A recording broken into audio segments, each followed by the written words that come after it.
reach back through the ages, prophets and sages, and our fathers and our mothers stalked the way. Dig down through the rubble, finding foundations on which our fathers and our mothers built a world.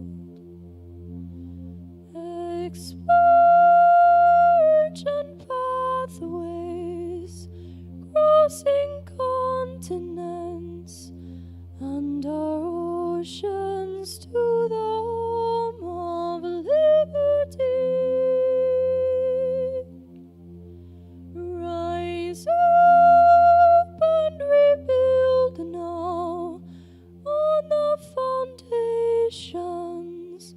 Clear the path so others can find their way home.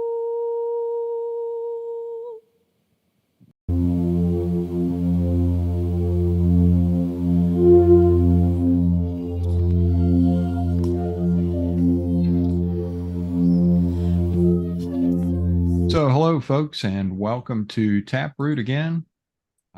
This is myself, Todd Williams, and I'm along with my partner in crime, Marshall Wilson. And we are here again today. This is episode 11, and it's called Virtue and the U.S. Constitution.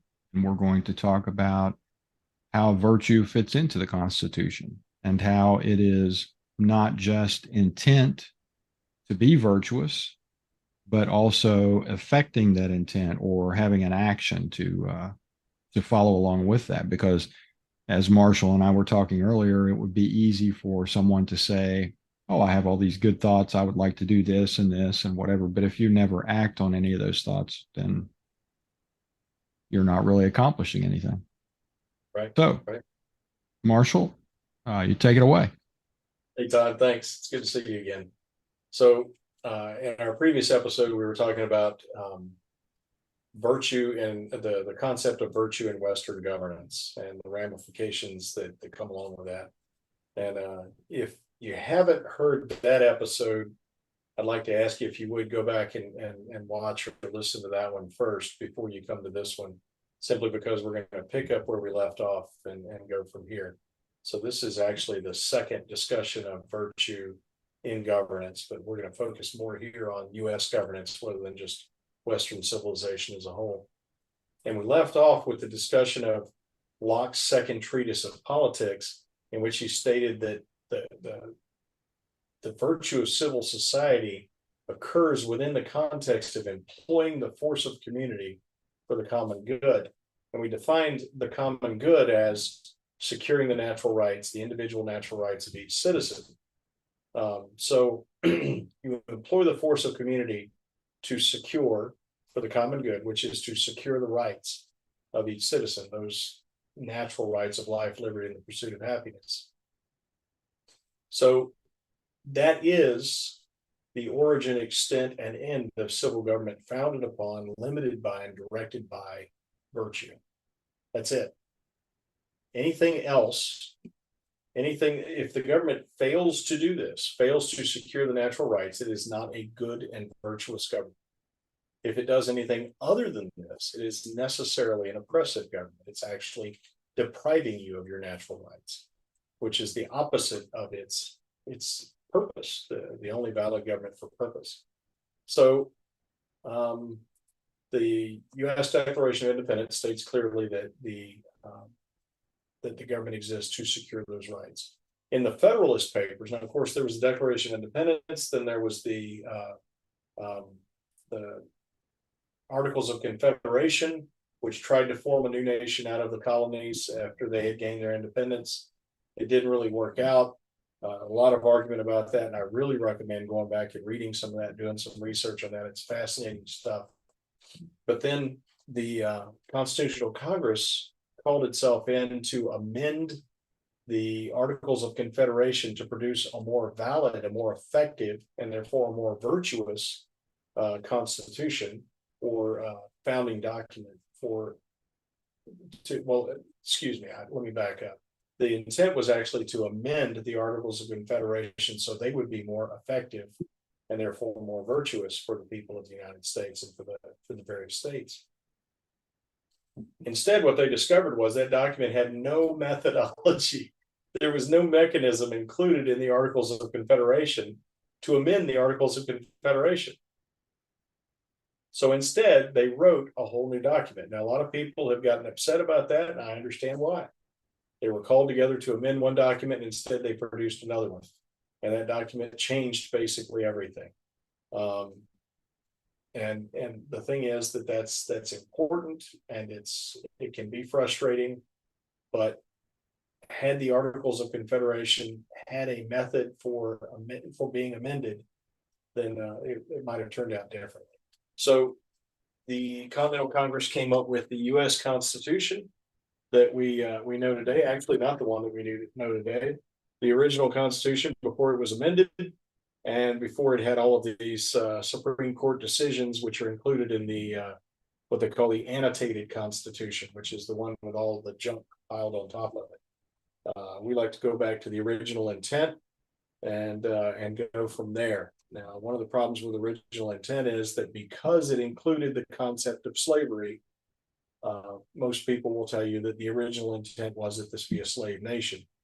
One day, sometime soon, very soon, I hope, we're actually going to do an entire episode on the concept of slavery and how it fit in with the founding of the United States and the actual original intent of that. But I will tell you that Thomas Jefferson made it very clear. Thomas Jefferson, a man who held people in chattel servitude, stated that he knew beyond a shadow of a doubt that needed to be ended, and soon, and it would cost the country mightily if they failed.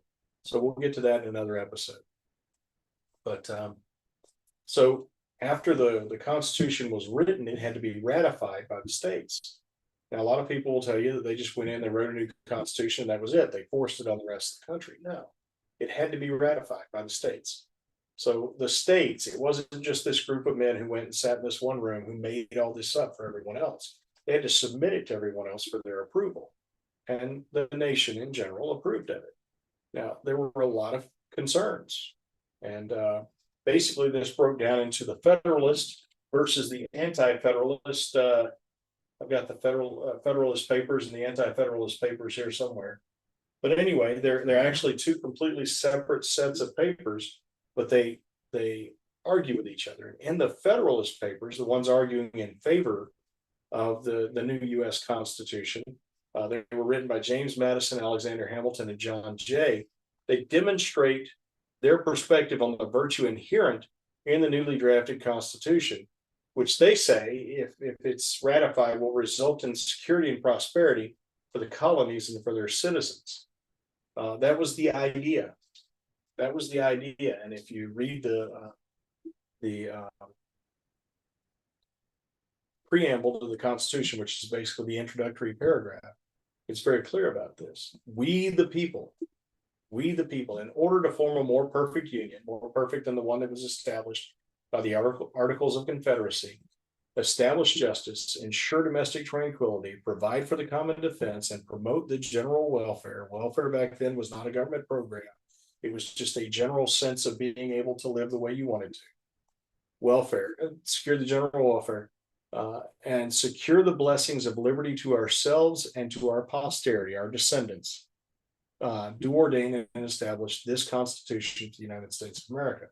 So their intent was to provide virtue in the form of security of your natural rights and the liberty to exercise those natural rights to the people of the United States. Now, generally, as we discussed before, Todd, virtue is a particular beneficial quality or efficacy in something. A system of government might provide a form of virtue with no esteem for transcendent principles or for the common good. So what I mean by that is, as we discussed in the previous episode, pure strength is a virtue, right? It's something that brings benefit. But pure strength exercised without overriding virtues, without overriding principles, may not be a virtue. I mean, if someone walks up and smacks you in the head very strongly and demonstrates their great strength by popping you in the head, that may not actually be a virtuous situation. So we gave our government certain authorities and certain powers. We delegated them to the government. We, the people, delegated them to the government for a particular beneficial quality or efficacy in something specific. And that something specific is securing our natural rights. So there are two elements to actual virtue in this understanding of it. One is the ability and will to execute it. In other words, actually doing it. And the other is the understanding of what the virtue is, the mental assent to the virtue. So if we agree that the virtue is that we have to defend the natural right of each citizen to life, right? We agree this is the nation we live in. We've agreed that our government exists to secure our natural rights and that one of those is life. But we take actions that either don't affect, and I mean affect as in bring it into being, don't create that result, or that actually run counter to that result. We are not acting in a virtuous manner. That's, our government is not behaving in a virtuous manner. Right. Yeah. So an element of moral excellence is required. Moral excellence is required to distinguish between an effective but brutal government and one that effectively serves the principles as well as the citizens who employ it. So if you have a government that is great and powerful and mighty, and yet refuses to do what is right, refuses to actually meet that standard for which it was established, it is not a virtuous government. On the other hand, if you have one that gives assent to all of those principles and doesn't necessarily do anything against them, but doesn't actually achieve them either because it's weak, or such as they determine the Articles of Confederation, the government under the Articles of Confederation to be, then it's not virtuous either. And in the Declaration of Independence, it very clearly says that any government that doesn't meet that standard should either be altered or abolished. Right. Yeah. Either altered or abolished. Now, personally, yes, sir. Oh, I was just going to say on that note, I had, when we were talking about Locke's second treatise, I ran across this statement that says Locke argues that the earliest governments were formed by consent. To form a community, people give up some of their natural liberties and transfer those rights to a body politic, which then has the right to govern by majority. Locke counters the traditional view that the right to govern comes from God with the view that the right to govern comes from the people. Locke also grants people the right to modify and replace their governments. And these radical ideas were kind of what made him one of the forefathers of American independence. Yeah, no, you're dead on target. Part of the problem is that, if you remember, we determined that two of the principles, the two primary principles upon which or two situations upon which the U.S. government was founded are that all men are created equal with the same set of rights, and all men are corrupt. You start to see what the real problem here is. Right. The government to secure your rights, and we're all corrupt. So sometimes your rights need to be secured against my actions, and sometimes my rights need to be secured against your actions. And what really needs is that we need a government that is completely committed to securing those rights, no matter what else is going on. And because all men are corrupt, that makes that a challenge. Oh man, it's a challenge. But the thing is, what really makes it a challenge is that the men who work in the government, the human beings who work in the government, are also corrupt. They're all going to pursue their own aims. So we, the people, have to hold them accountable. So virtue, as it applies to governance, is also a habit involving the choice of excellence in conduct, with the excellence being realized in a mean between excess and defect. What I mean by that is that you judge the virtue of the government by its approach to the standard. In other words, it is virtuous directly in relationship to how close it is to achieving that standard of securing the natural rights of each individual citizen. Now, a government that was perfect at doing that would there would be no murders, there would be no theft. But I'd like to make this point right here, and the Supreme Court has made decisions about this, that, for instance, the police department doesn't exist to protect you from murder. The police department does not exist to protect you from murder. The police department exists as a branch of government to secure your right. And they secure your right by finding, building a case against, and punishing the person who murdered you. Right. So whose job is it to secure your life? Yours. And of course, we have a government now that wants to take away your ability to secure your own life. They actually want to take away your capacity to enact your own rights. So right. That is fairly oppressive government.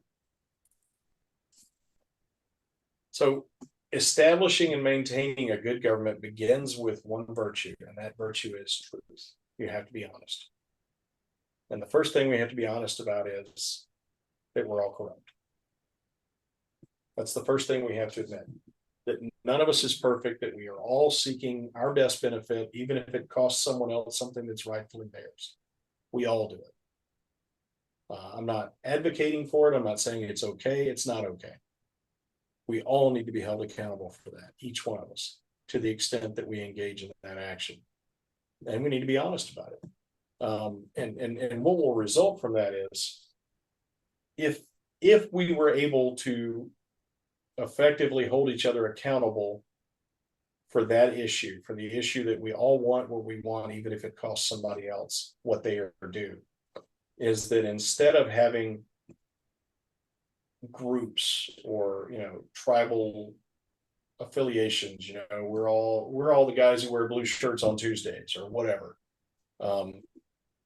instead of having that tribalism where each group is fighting for specific benefits for their specific group, instead we are all focused on the general welfare, the greater benefit, the greater virtue to all of us, which is that each of us has the right to live the way we want to.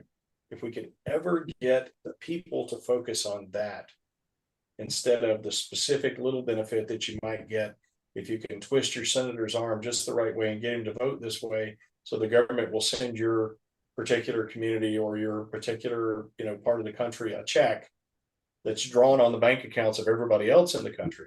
If instead we would focus on securing the rights of everyone, of each person, to life, liberty, and the pursuit of happiness, to private property, to living the way that they want to, even if we don't like the way they choose to live.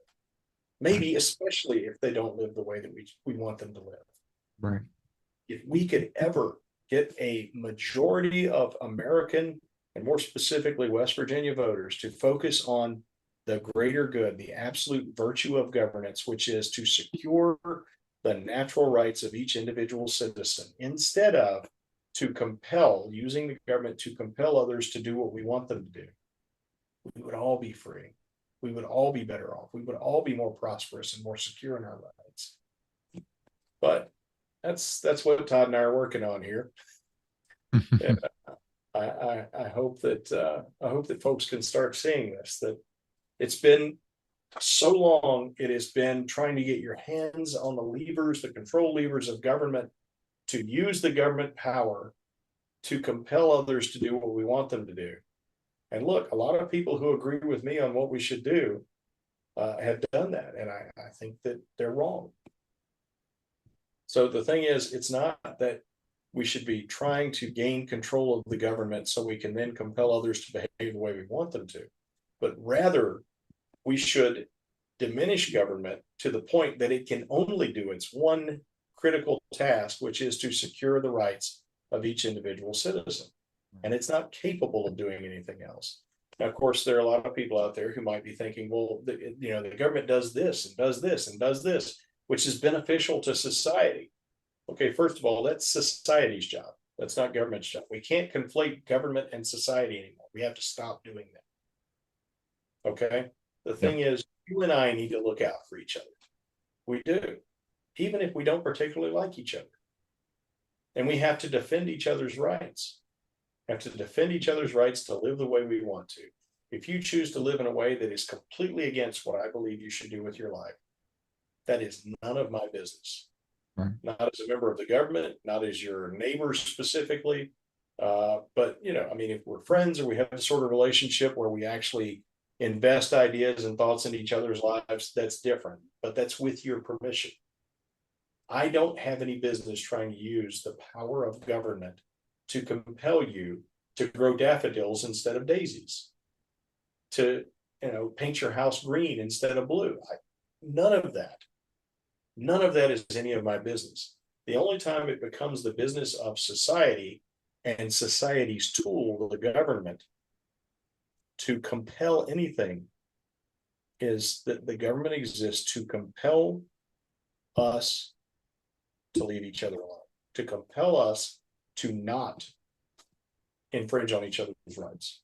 That's the only time that compulsion is ever justified, which is when the government uses targeted and focused compulsion to deprive someone of the ability or the opportunity which they use to deprive other people of the free exercise of their rights. That's it. And I realize that sounds like I'm kind of going around in circles, but I'm not. So let me give a bit of an example.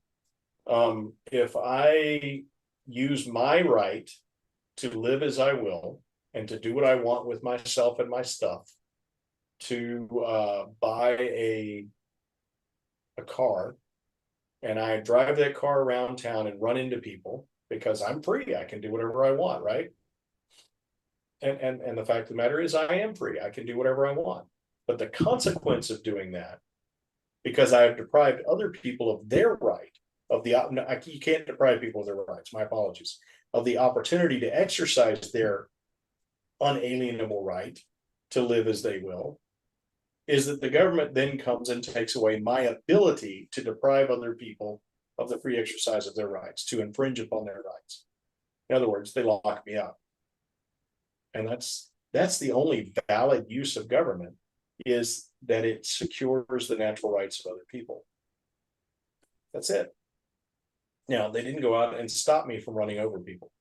If a policeman happens to be there or gets called in to deal with the situation, the active situation, while I'm driving around town running into people, then yes, I expect him to take appropriate action to physically stop me from doing that. But that's not why the government exists. That is an offshoot of that. The actual reason they exist is to then hold me accountable for what I've done. Now, they can only hold me accountable for what I've done once they've detained me and stopped me from continuing to do it. I hope that makes sense. And I understand that it kind of sounds like I'm letting the government off the hook, but I'm not. What I'm saying is that the government is only virtuous insofar as it focuses everything it does on securing the natural rights of each individual citizen. Now, from there, I'd like to, Todd, if I'm blithering, you gotta throw something at me. No, you're good. Okay, great. So I was going to say there just a minute ago, you were talking about when you were talking about the government's only purpose and how it was your purpose or my purpose to help other people. And I was going to say, I believe that if we were to go back in the early days of our country, not only did we have tighter knit communities that helped out with things like that, but I also think that the church played a big part in that and doesn't so much anymore today. Well, I'm not using a wide paintbrush and painting all churches like that, but I don't think as a whole. Organizations, just local, people looking out for each other through whatever methodology they want, whether it's the junior league or, Right. the local church or the local synagogue, or whether it's Bob and Tom going to help somebody move to the house, move Right. their furniture to another house. Yeah. That's the way it's supposed to work. That is society. The problem is when you bring government into anything, as we've discussed before, government only speaks in one language, and that language is law. And Yeah. government only has one tool, and that tool is a sword. Force. Yes. Yep. Sheer force. Founded upon ultimate force, depriving people's lives. That's all government is. It is simply a tool that will that can be used to damage people who insist on damaging people. Right. That's it. And this is a good point to go back and talk about your analogy of the a police officer who comes to your house and says, hey, your neighbor called and says that you're shooting at their house, and and you say, no, I'm not, and I'm not interested in talking to you. And then he says, well, I'm not done talking to you yet. So it eventually reaches a point where he's either going to arrest you and detain you, or if you're shooting at him, then he's going to use deadly force against you. So He's got a right to self-defense just like I do. right. So the thing is that the government has a vested interest in investigating that claim that someone's rights are being infringed upon. If I'm shooting at my neighbor's house, somebody needs to stop me. Right. Now, I would never do that, but that's not the point. The point is that the government exists to deal with those sorts of. That's why the government exists, is to actually address issues where one person is misusing their right to live how they want to then deprive someone else of the opportunity to freely exercise that right. Sure. Now, there are times when the rights just conflict. I mean, we've got the old swinging the arms thing that you and I have discussed a few times. Yep. You have a right to stand where you want to and swing your arms. Absolutely. You better believe it. You'll look goofy, but you have that right. Do I have a right to walk wherever I want to? Yes, sir, I sure do. And if I happen to walk into your fist, have I deprived you of the free exercise of your right to swing your arms? Or have you deprived me of the free exercise of my right to walk where I want to? Well, it may be neither, really. It may just be that we've conflicted. We've, right. Something that needs to be adjudicated, because apparently, in some cases, neighbors can't simply look each other in the eye and say, hey, man, I was out of line. I'm sorry. And sometimes the damage that results is just too great to expect anybody to just sort of work it out. But right.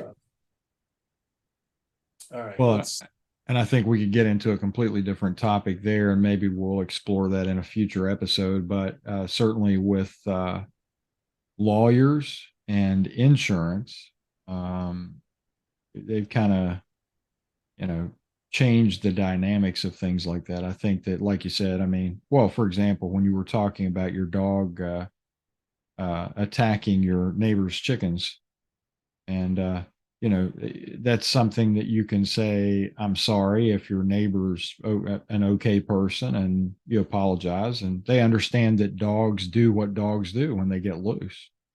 And Yes. other people would like go try to find an attorney and sue you over that or something. It's just, and they have that right. they do. I was out of line. It's my job to control my dogs. It's my job to train them, to contain them, to monitor their movements, and I failed. And my neighbor's rights to have chickens and to keep them safe I infringed upon them by failing in my job as a dog owner. I didn't argue with him about that. I just went over and said, wow, I'm really sorry. Can I buy you some new chickens? Yeah. Can I apologize in a more effective way by maybe taking your family to dinner and showing you just how very sorry I am that this happened? Meanwhile, Right. absolutely take action to ensure that my dogs stay home. And we did. We built at great expense. We built a big fence.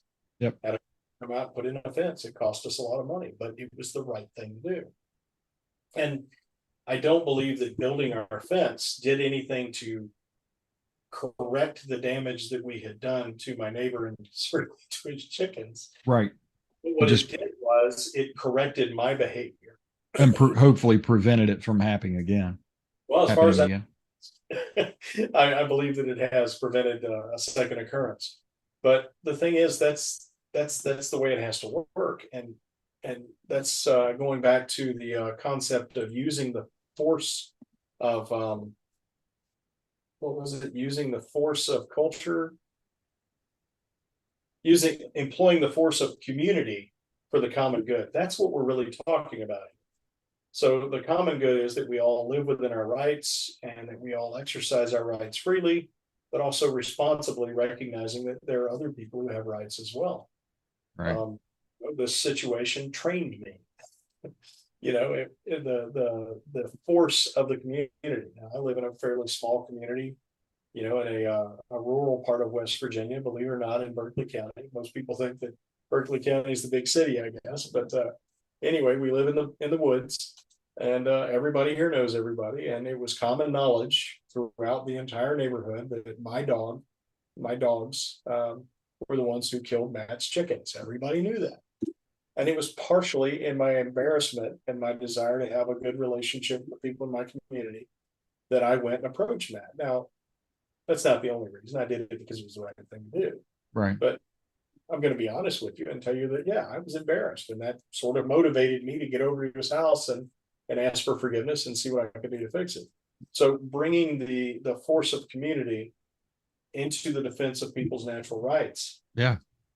But at a certain point, there has to be law. Mm-hmm. Those expectations need to be written down and they need to be enforced by a third party that has the power. Now, I'm not saying that the government needed to get involved between me and Matt. Huh. But you resolved the issue yourself. That's why. On the other hand, if I had refused to take responsibility for my dog's actions, Matt had the right to take me to court. Sure. Now, he's not. And all your neighbors see you at the grocery store and say, "Hey, you're the one with the dog that murders chickens." The chicken murderer. That's right. So I know we've been going at this for a while, and I know this is our second episode on virtue and governance. So maybe we're kind of beating a dead horse here, but I think everyone's kind of getting the idea. I would also like to note that in the Agricola, which is actually a funerary tome written by Tacitus about his father-in-law. Basically, it's a eulogy. He's talking about what a great man his father-in-law was. Well, his father-in-law was the Roman governor of the British Isles and of Britannia. And in this eulogy, what specifically is interesting to me here is that Tacitus very even-handedly presents the Roman ideal of justice in the person of his father-in-law, Agricola, and then also the Gaelic ideal of justice in the person of Galgacus. And the reason I bring this up is because Tacitus was able to see these two men and recognize the virtue of the justice that they expended, or that they presented and invested into the people that they led. Agricola being the Romans who were in Britannia at the time, and Galgacus specifically the Gaels, but basically the Britons. And he was able to recognize the virtue of both of them. And it's kind of funny, but later on he specifically makes the point that Agricola goes back to Rome and discovers that the people in Rome aren't living up to the standards that they impose on everyone else. And Galgacus has some very interesting things to say about that, which ends with them talking about them trying to build empire. And instead what they do is create a desert and call it peace. So if you have the real problem here is you have a government that recognizes the virtue that it's supposed to live up to, and yet absolutely refuses to live up to it, but holds others to that same standard. That sort of hypocrisy is destructive in ways that it's difficult to express. But one of those is as you are attempting to impose that ideal on others, they are going to rebel. That is how human beings work. Right. I'm not advocating for rebellion. I'm saying that's how it works. If you read history, when you have an immensely powerful but unvirtuous government that is imposing a certain ideal of virtue on other people, those people will necessarily revolt.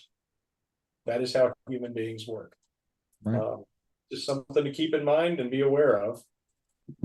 And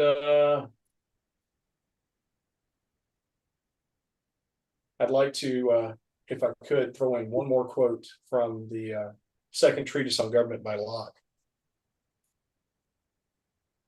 He talks about the fact that man is by nature free, and also that no man holds natural sovereign right over any other.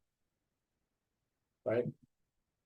So he says, to understand political power right and derive it from its original, we must consider that what state all men are naturally in, and that is a state of perfect freedom to order their actions and dispose of their possessions and persons as they think fit within the bounds of the law of nature, without asking leave or depending upon the will of any other man. To dispose of their possessions and persons as they think fit. All right, so that's one of the principles that the U.S. government was founded upon. Why is it different now? Well, if you go back and you read some of the writings of the so-called progressives at the beginning of the 20th century, then you find that what happens is the government actually declares itself more righteous, more virtuous, wiser, and more capable than the people who form that government, and actually usurps their authority. Now, we've delegated certain authorities to the government, but at the point the government refuses to live under the same principles and according to the same laws that we've established for the nation, and then tries to impose those, it tries to enforce those on the people, then you've got a real problem. And Right. specifically, I'd like to refer to the progressive political philosophy is founded upon a sophistry that redefines common terms such as liberty, prosperity, and rights. And they actually develop new meanings for those words. They talk about new freedom, the new man.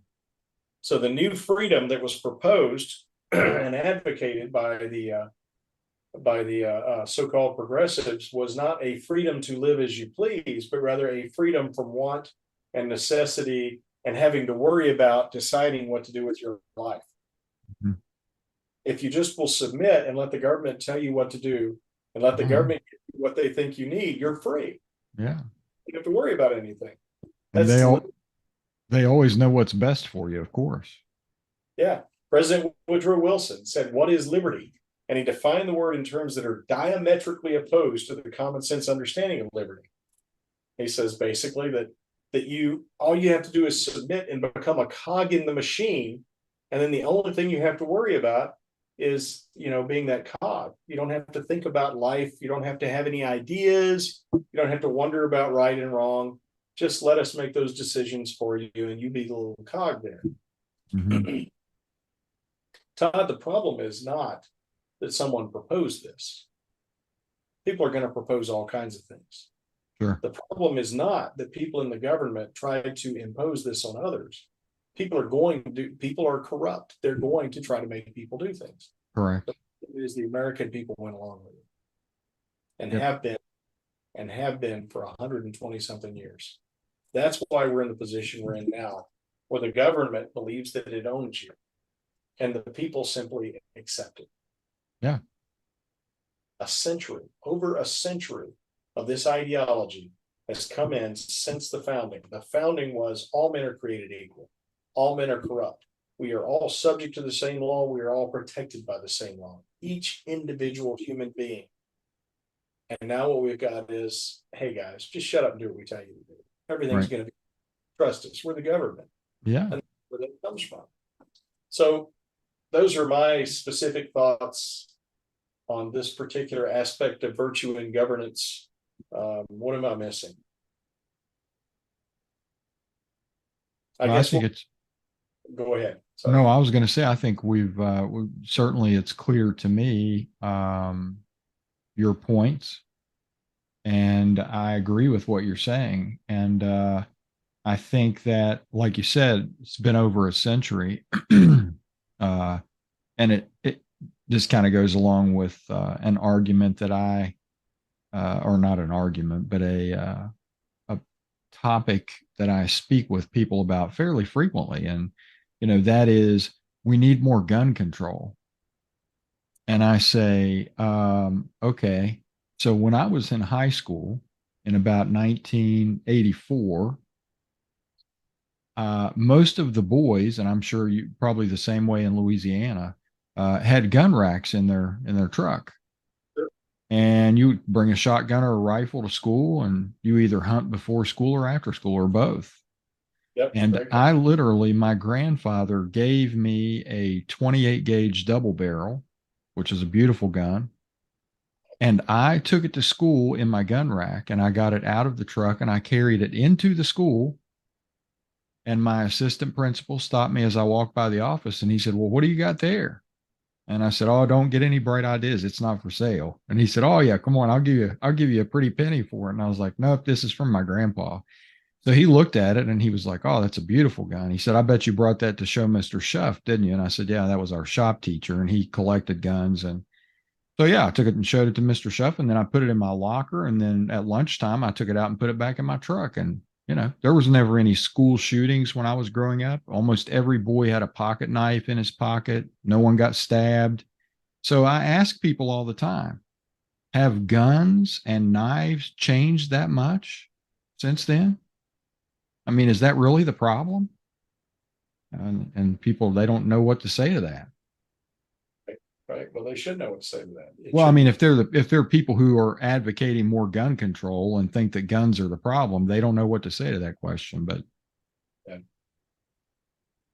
Well, I can't tell you how much I appreciate you working through this with me. I know that I can be a little tedious to talk to, but I am really grateful to you, Todd. And hey, in the near future, I think we're going to have well, I call him Top because that's a nickname for a first sergeant. He's a retired Army first sergeant. But Barry Holstein from down your way, he produces a regular roundup of the legislature and its actions. And I think we've got him set up to come on sometime in the next few days to record an episode with us, right? yeah, I hope so.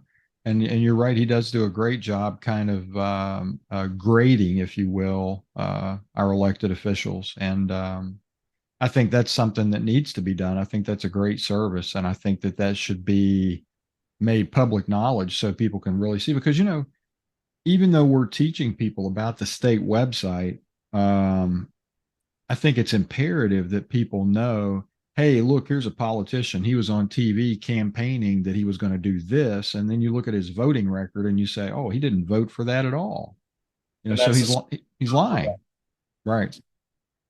So that's critical. And I'm really looking forward to that. And not only that, but he's an extremely bright guy. I think he's working on his dissertation right now for his PhD, if I'm not mistaken. But he's also a guy with a lot of common sense, so it should be a lot of fun. Yep, I agree. And I enjoy working with you, and we have a good time together, and we're trying to get better as time goes on, folks. I mean, this is still new to us, and keeping the ball rolling. And certainly one of the things that we're going to do here in the very near future is have a place where people can submit questions. And then we're going to try to take, I think, we said, like at least once a month to start off with, depending on how many questions we have. And have a question and answer session where we kind of, pull up the old mailbag and go through some questions and try to cover those topics. So, Yes, but sir.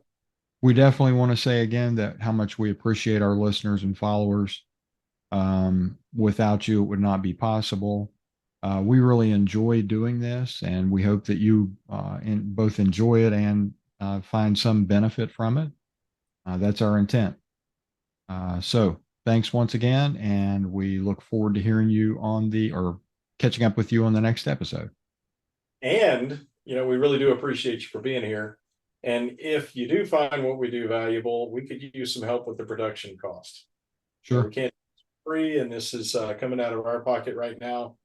Not that we mind doing it, but it sure would be nice to have a little bit of help with the production cost. So if you want to advertise or donate, or someone who's willing to, it would be really great if you put them in touch with us. Thanks. Yeah, absolutely, 100%. And every little bit counts. It doesn't take. We're not asking you to donate $100 or something. I mean, even if you could give $5 a month, I mean, surely we're worth a Starbucks coffee or something. We're going to use the money to go buy a Starbucks coffee, but the cost of a Starbucks coffee could go towards our Right. Yeah, that's what I meant. You could give up a Starbucks coffee a month to help Marshall and Todd. All right, folks, we really appreciate y'all. Todd, take care, brother. Okay, thank you. See you next time.